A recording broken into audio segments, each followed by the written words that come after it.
So today we're going to be rebuilding the front end on this '06 GMC Sierra 1500. It is a four-wheel drive.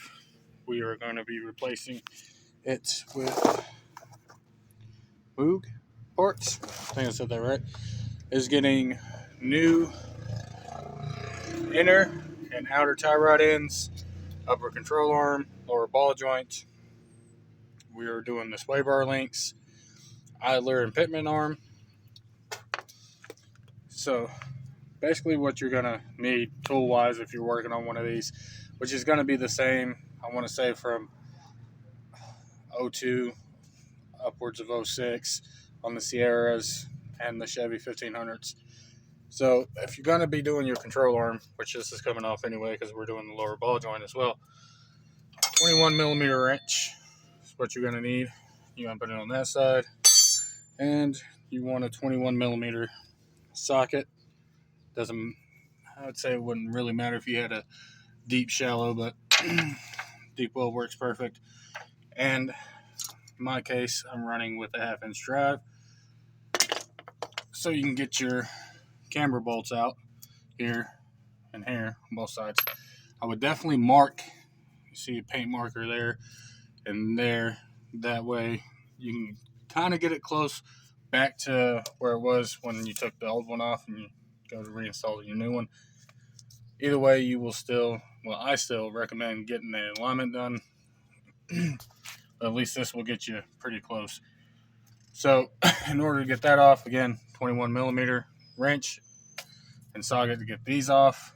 You'll have my nut here is going to be a 19, and that will disconnect the ball joint from the hub assembly. And then the last but not least, you'll need a 10 millimeter socket or wrench. You'll have the 10 millimeter here for your brake line, and 10 millimeter here, because I'm going to be removing my caliper to get all that off. 13 millimeter right here for your brake line bracket. That way you can slide this camber bolt all the way through without it catching. So we're going to go ahead and remove this upper control arm. Be right back with you. Alright, so I went ahead, took my brake caliper off, my brake caliper bracket, took the little dust cover off the hub here to reveal the CV axle and CV axle nut. That is a 36 millimeter socket. Take that nut off because I am doing the lower ball joint as well. There's a 5 millimeter here. See if I can get it in on this ABS sensor. 5 millimeter Allen. Get that out. Get it through the back. Hang it up here. Out of the way. Just remember, to run it back. Set the caliper out of the way. I did set it up on the tire. There is a rag up under there to prevent from scratching the rim. But that way, it's not, pulling down on the hose, doing any damage to the brake hose or the brake line. This brake line bracket has been unbolted. 13 millimeter bolt that goes through there. You can hit the side at the top of this knuckle on the hub, and that usually pops the ball joint out of it. Sometimes you can also hit right up under here with the sledge and it pops it up. If you don't want to go that route, they do make pickle forks that you can slide up under there and hit with a hammer, and it basically wedges in between the two and pops it out too. So usually with this loose, your camber bolts will be loose and slide right out.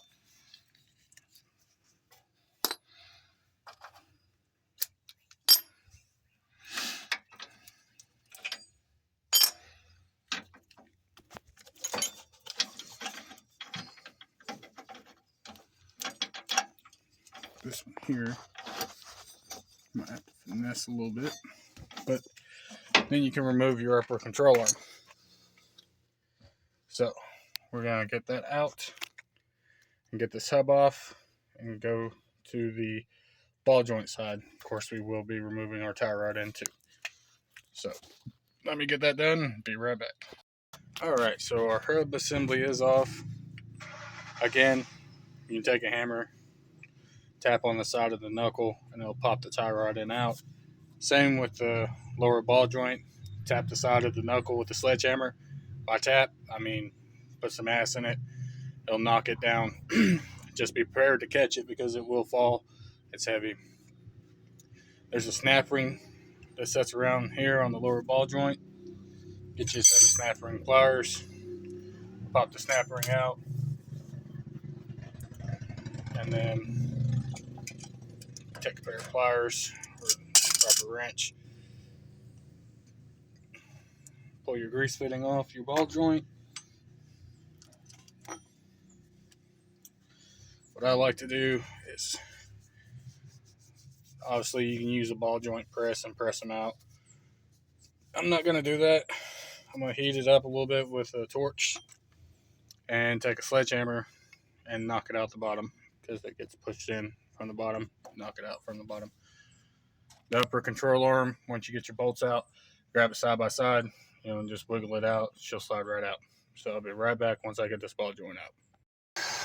Just take your mat torch, just go around the outside of it, heat it up a little bit. Taking the sledgehammer next to knock it right out of that lower control arm. A couple of good hits from the hammer, and it drops it right out. Be careful not to touch it, especially if you take heat to it. It's still going to be hot. So that's going to be part 1 of the teardown. I'll post part 2 of the reassembly on the lower ball joint, inner and outer tie rod end, upper control arm, and the sway bar link. This will get you at least tore down. It's pretty simple and easy on the reassemble side. It's just doing everything backwards. You will have to have a ball joint press to press your lower ball joint back in and get everything reassembled. So, appreciate y'all watching. Like and subscribe as it helps the channel. And I'll get part 2 uploaded soon.